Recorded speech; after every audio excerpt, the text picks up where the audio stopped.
The night was cold and bitter, the kind that seeps into your bones and whispers of loneliness. On the corner of a quiet street in a small Midwestern town, an elderly woman named Martha shuffled through the falling snow, clutching a faded coat around her frail body. Her gloved hands trembled as she counted the crumpled bills in her pocket. $10. That was all she had left. $10 to buy bread, milk, and maybe a can of soup to stretch through the weekend. She'd been making do since her husband passed, living off a small pension that barely covered rent and heat. The neighbors had long stopped checking in, and the world, it seemed, had forgotten her.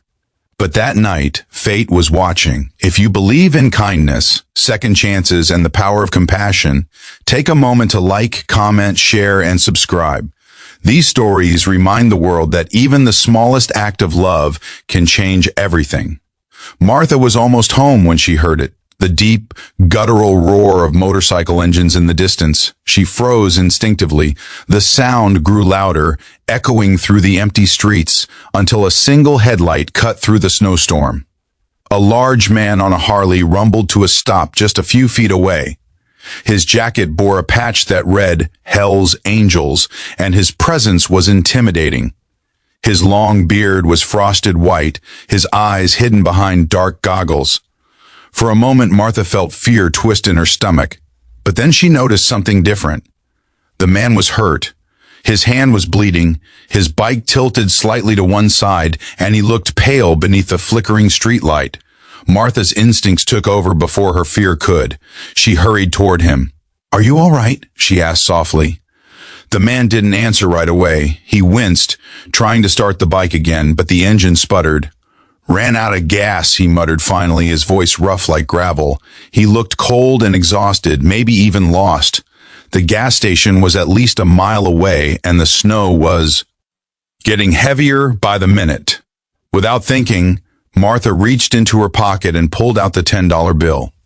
"Here," she said, pressing it into his hand. "Go get yourself some gas before you freeze." The biker stared at her, his brow furrowed in disbelief. "Ma'am, I can't take your money." But Martha just smiled gently. "You look like you could use it more than me tonight. Consider it a Christmas gift." It wasn't Christmas, not yet. But to Martha, kindness had no season. The biker hesitated, then nodded slowly. "Thank you," he said, his voice quieter now. He introduced himself as Rick, gave a faint, grateful smile, and promised he'd repay her somehow. Martha waved it off. "Just pay it forward," she said, turning toward her small apartment down the block. She didn't think much of it. In her mind, it was just a small act of decency, something the world needed more of. She had no idea that her life was about to change forever. That night, Martha went to bed hungry but content. She wrapped herself in her old quilt, whispering a small prayer for the man she'd helped. She didn't know where he came from or what kind of life he lived, but she hoped he made it safely home. Outside, the storm raged on, and inside she dreamed of her late husband, how he used to tell her that every good deed was like a candle in the dark. By morning, the storm had passed, leaving the world blanketed in white. Martha woke to the faint rumble of engines again, only this time there were many. The sound grew louder and closer until it shook the walls of her small home. She peeked through the curtains and gasped. Down the street, at least 50 motorcycles lined up in formation. Men and women in leather jackets bearing the same Hell's Angels patch were getting off their bikes and walking toward her house. For a moment, she thought she was dreaming. Then, she noticed Rick at the front of the group, his beard glistening in the morning sun, his face filled with something that looked almost like joy. He held up a hand in greeting as Martha cautiously opened the door. "Martha," he called out, his voice booming over the hum of engines. "You gave me your last $10 last night. You said to pay it forward." "Well, ma'am, we don't forget kindness where I come from." Behind him, 2 riders wheeled forward a large pickup truck towing a small trailer. When they opened the trailer doors, Martha's heart stopped. Inside was a brand new furnace, several boxes of groceries, and wrapped gifts with her name on them. "You didn't have to," she started, her voice trembling. Rick shook his head. "You helped a stranger when you had nothing. That's something the world needs more of. We took up a collection. Every chapter from the state chipped in. You're not going to be cold this winter, ma'am. Not on our watch." Martha's eyes filled with tears as one of the bikers carried a box of canned food into her tiny kitchen. Another brought in blankets. Someone else handed her an envelope stuffed with cash, more than she'd seen in years. The scene was surreal. Neighbors peeked out from their windows, stunned by the roaring parade of leather-clad riders helping the old woman on the corner. One of them, a young woman with tattoos down her arms, placed a gentle hand on Martha's shoulder. My mom always said, "Kindness circles back." Guess she was right. Martha could barely speak. Her heart felt full in a way it hadn't in decades. For so long, she'd been invisible, just another old woman the world passed by. But now, surrounded by people she'd once feared, she felt seen, loved, protected. They spent the whole morning fixing her house. The bikers replaced the broken steps on her porch, repaired the leaky roof, and even painted the faded door red. For good luck, they said. When they were done, they gathered around her, forming a circle in the snow. Rick stepped forward, holding out a small leather vest embroidered with the words "Honorary Angel." "This," he said, placing it gently over her shoulders, "is for the bravest, kindest soul we've met." Martha broke down in tears. The crowd of bikers cheered, some wiping their eyes, others laughing softly. For a woman who'd spent years in silence, it was the loudest, most beautiful sound she'd ever heard. In the following weeks, the story spread across town, then across the country.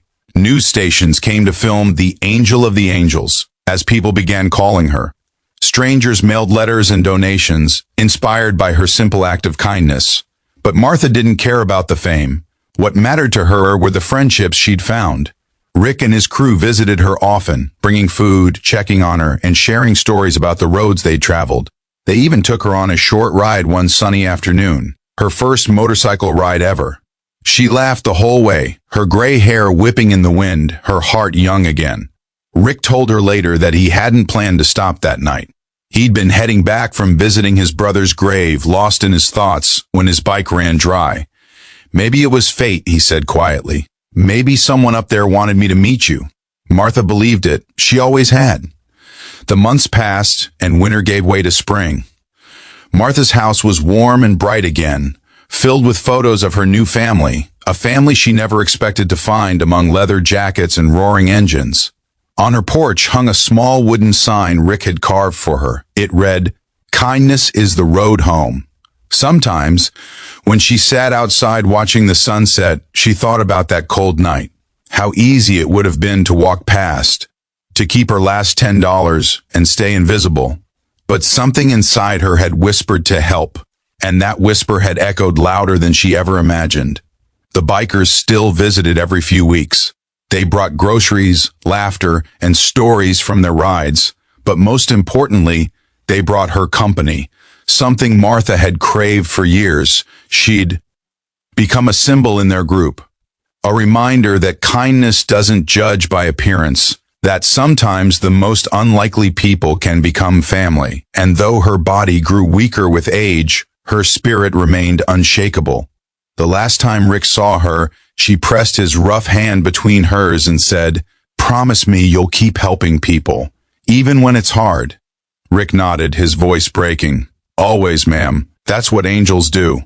Months later, when Martha passed peacefully in her sleep, 50 motorcycles once again filled the quiet street.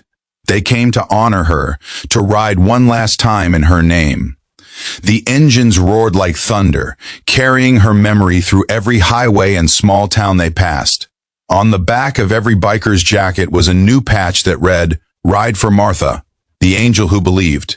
The story of the woman who gave her last $10 to a stranger became a legend, told in bars, schools, and church halls across the country. And every time someone hesitated before helping a stranger, they remembered her. They remembered that sometimes the smallest act of kindness can start a chain of miracles that never ends. Because Martha didn't just give away her last $10. She gave hope.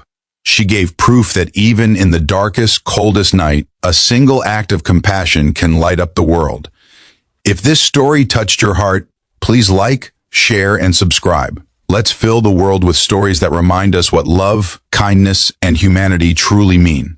Special request, comment below. What's one small act of kindness you believe can change someone's life today?